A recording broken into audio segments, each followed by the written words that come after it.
o negócio é o seguinte. Você até que tem poucas perguntas, então talvez isso seja bem rápido. Tá. Mas é igual o Bin jogou lá no grupo. A gente vai ler as perguntas para você, e aí quem estiver participando do Hangout também pode fazer a pergunta em qualquer momento. E aí são 3 minutos para responder, vai cronometrar, né? E aí, se alguém for fazer pergunta por aqui, são 2 minutos.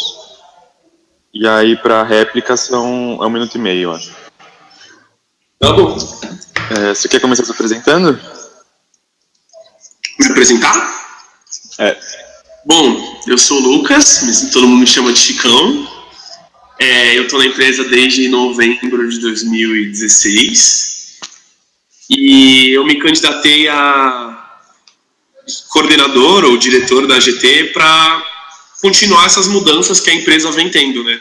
A gente conseguiu se federar no meio do ano e desde então a gente vem com muita mudança de número de membros, de cultura, e eu acho que eu tenho um gás ainda e muitas ideias para a gente continuar essas mudanças e ter uma júnior cada vez melhor.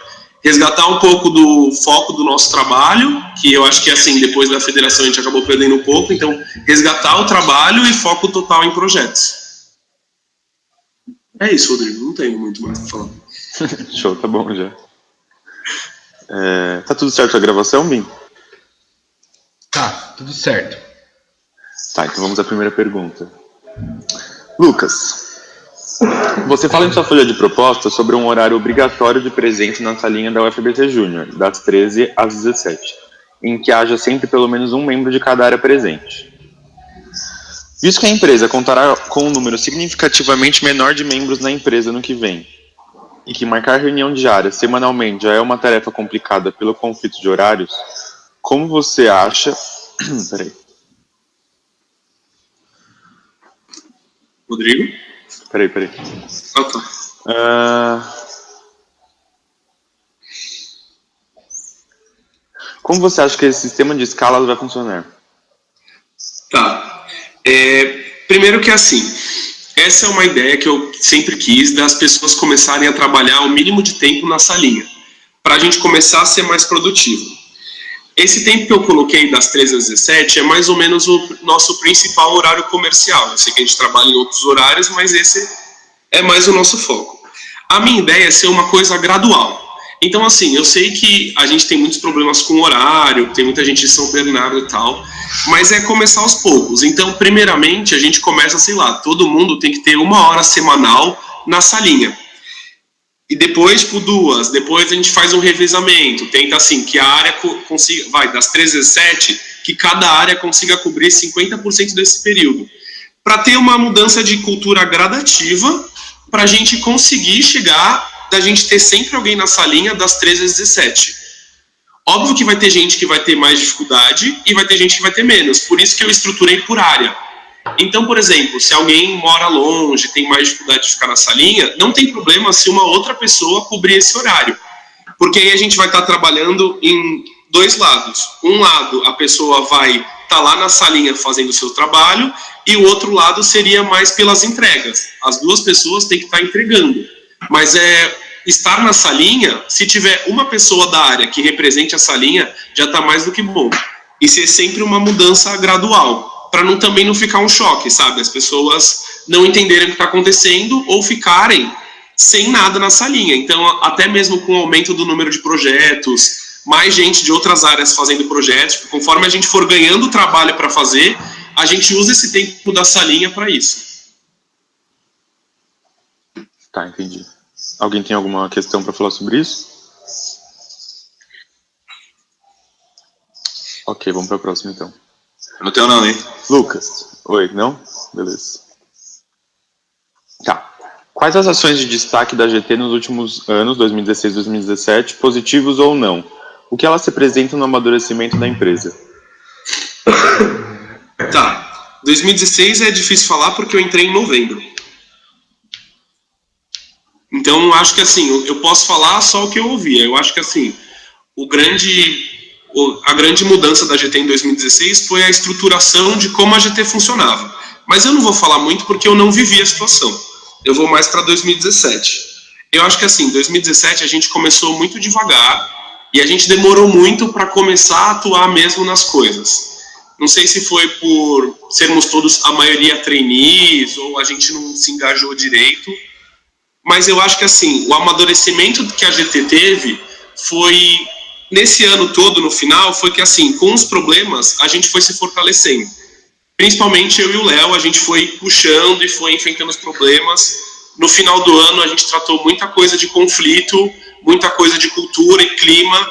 Então, acho que assim, a GT teve um amadurecimento na parte, não na parte física da empresa, mas na parte como a empresa se porta.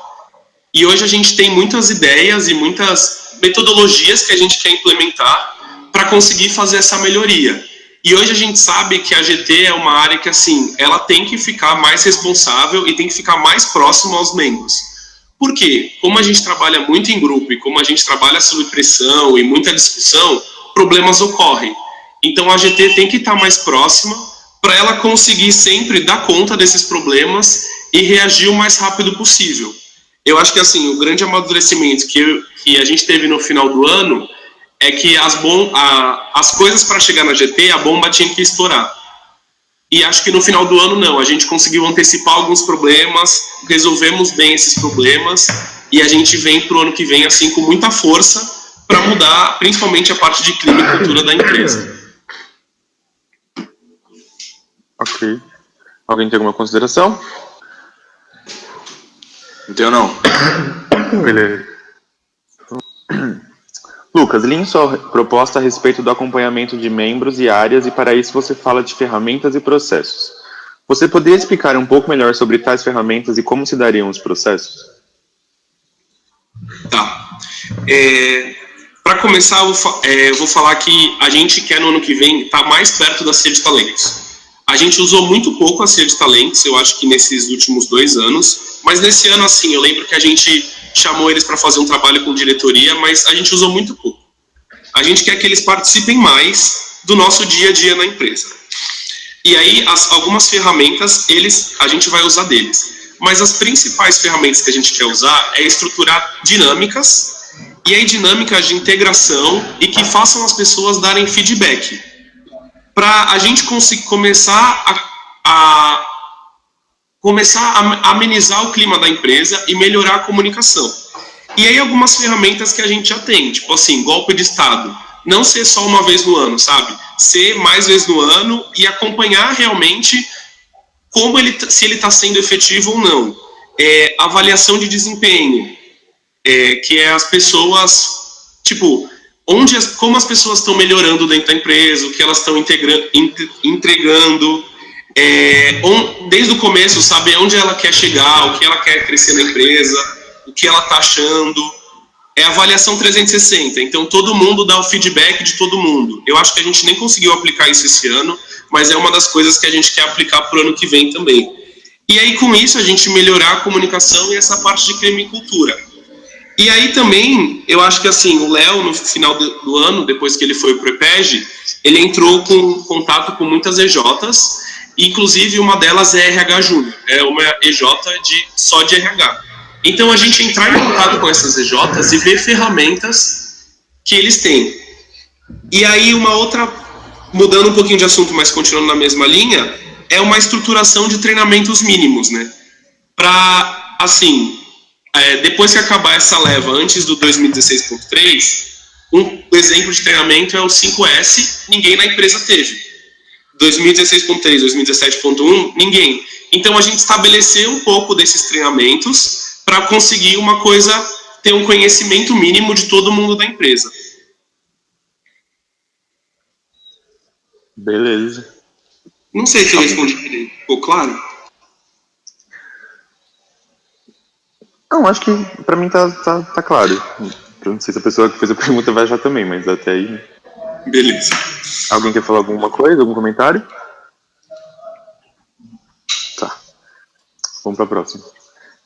A gamificação parece ser um fantasma, entre aspas, da empresa. Sempre que ela vai se iniciar, alguma coisa parece travá-la. Você pensou em alguma forma de tirá-la do papel e aplicá-la de fato? Não, eu não pensei. Mas assim, a gente reconhece, todo mundo na GT reconhece que a gamificação tem sido um problema. E eu não pensei em nada porque eu acho que isso tem que ser uma decisão da empresa. Então, a partir do ano que vem, quando a empresa estiver mais estabilizada, a gente vai começar a bolar meios de realmente gamificar. Porque eu julgo que, assim, apesar da GT ser a cabeça desse projeto, não adianta a GT ficar decidindo, sendo que o pessoal não acha que está sendo bonificado pelos serviços. Então, assim, ouvir as outras pessoas da empresa tem que fazer parte desse processo, para que a gente realmente consiga bonificar as pessoas que estão entregando e estão fazendo e querem essa bonificação, entendeu?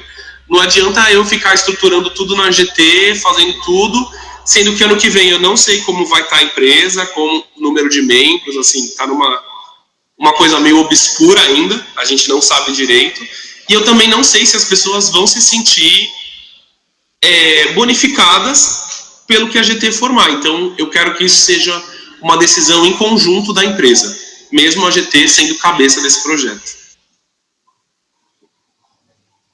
Certo. Alguém tem algum comentário sobre? Peraí, eu tenho um comentário aí. Posso fazer uma outra pergunta em cima dessa, que eu agora fiquei com uma dúvida? Pode, pô, fica à vontade. Então, Chicão, tu falou que essa gamificação está sendo... A quem perguntou afirmou que estava sendo um grande problema e você basicamente concordou com isso. A gente sabe que é muito difícil fazer isso. Mas assim, sendo um problema, você conseguiu identificar o que e quais coisas barram essa... Por exemplo, você precisa ter a solução, mas você sabe quais são os problemas que fazem com que isso não possa ser levado para frente? Tá. Olha, eu não vou te dar um negócio certo, porque eu acho que tem muitos tipos de pensamento, mas na minha opinião, os principais problemas são o que a gente vai bonificar as pessoas e como a gente vai controlar. Então, como a gente vai controlar, eu acho que é o principal de todos. Porque assim, a gente estava com um número muito inchado de membros. E, por exemplo, não necessariamente as pessoas, porque entregaram o projeto, a mesma equipe de 4 pessoas, as 4 trabalharam iguais. E a gente sabe de muitos casos onde 2 pessoas trabalharam muito mais para entregar o projeto que estava na mão de 4. Então, assim, é muito difícil de mencionar essas coisas. Uma coisa que a gente pensou numa época era usar o R15, por causa das horas. Mas aí a gente viu que as horas também não significavam muita coisa, porque tinha muita gente que fazia muita hora de reunião, mas de mão na massa não tinha muita coisa. Então, o principal problema de gamificação é como a gente vai pegar esses dados e usar, entendeu? Porque as coisas da empresa hoje são muito vagas. Eu acho assim, o prêmio da qualidade era uma ideia muito boa, porque era uma coisa por votação, mas acabou que no final não aconteceu. Então, assim, hoje é um caminho que eu penso de votação. Coisas a mais, eu penso assim, o número de projetos que a pessoa entrega, quanto a pessoa está sendo bem avaliada, então a gente passar algum tipo de indicador que possa melhorar isso, e aí por notas tal, e a votação. E aí o outro lado é como que gamificar. Eu acho que assim, na empresa nunca surgiu realmente um prêmio que as pessoas trabalhassem por ele. Sei lá, sabe, tipo, você pagar o EPEG de uma pessoa, o EPEG é R$300. Assim, para quem tem interesse em um EPEG, é realmente um prêmio, entendeu? É uma coisa grande, uma coisa que a pessoa vai lutar por aquilo. Eu acho que na empresa nunca teve esse prêmio que dá um brilho nos olhos das pessoas. Sempre foi uma coisa muito assim, os que ganharam, tipo, por exemplo, o P&D, sempre foi uma coisa muito simples, muito básica, que não fez, tipo, aquele trabalho todo que a pessoa teve valer a pena, entendeu? Beleza, entendi, Chicão, valeu. Mais alguém quer fazer algum comentário, alguma outra pergunta que não tenha sido feita? Acabaram as perguntas enviadas? Acabaram, né? Então beleza. Se alguém tiver aí alguma pergunta, pode fazer agora. Se quiser mandar agora também, não tem problema. Chicão, deixa eu te fazer uma pergunta. Pode fazer. Referente à sua proposta, você fala em melhoria de alguns processos dentro da presidência. Presidência? Dentro da. Você fala em melhoria de alguns processos que não estão dentro do escopo da gestão de talentos hoje, como por exemplo as reuniões gerais. Tá. Então eu queria que você explicasse melhor, né, o porquê que você acha, por exemplo, que é função da GT melhorar as pautas das reuniões gerais. Qual foi a sua linha de raciocínio para essa proposta? Tá. Não necessariamente porque eu coloquei como proposta da GT, é porque eu vou fazer. Eu acho que você sabe disso. Eu acho que essa diretoria que está se candidatando é uma diretoria que vem trabalhando em conjunto desde o começo. E eu, falando com o El e tal, a gente decidiu isso. Eu acho que, assim, uma das broncas, para quem não sabe, a gente levou umas broncas no final do ano da Cris. Tipo, ela realmente meteu o pau no RH, falou que a gente não estava conseguindo fazer um bom trabalho, a gente não estava conseguindo atuar direito. E uma das broncas dela foi numa parte de comunicação interna da empresa. Por mais que a comunicação interna, a ferramenta utilizada para ela fique a cargo do TIC, como ela é feita, tinha que ser da GT. E aí eu acho que, assim, hoje, a maior ferramenta de comunicação interna da empresa é a reunião geral. E acho que não é segredo para ninguém que a reunião geral ela não é atrativa para os membros. Então, qual foi a linha de raciocínio?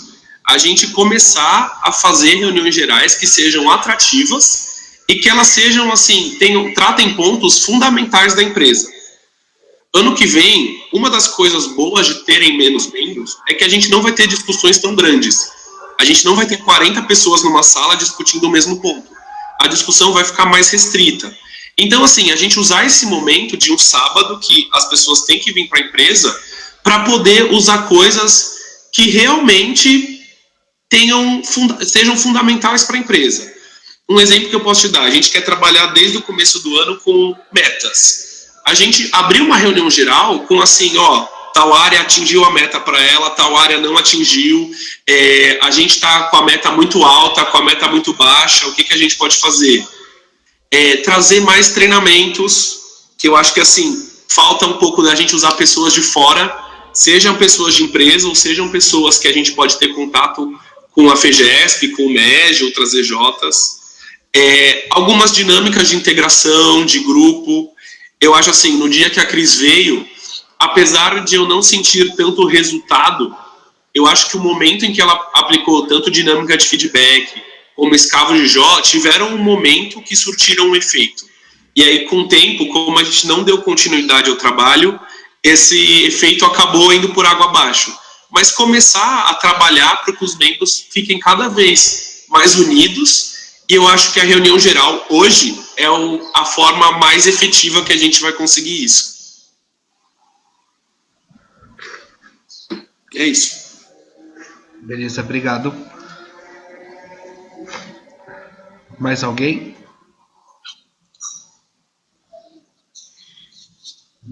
Não? Tá. Chicão, você quer fazer alguma consideração final, um fechamento? Não, acho que eu... Tá bom. As minhas propostas estão lá, para quem quiser ver, quem quiser me chamar, discutir alguma coisa. Eu sou super aberto a ideias, acho que todo mundo sabe disso. E tamo aí para ano que vem. Beleza. Então acho que a gente pode encerrar, né, Bim? Beleza, então. Tô encerrando aqui. Obrigado a todo mundo. Valeu, Chicão. Valeu, Rodrigo. E é isso. Valeu, gente. Obrigado.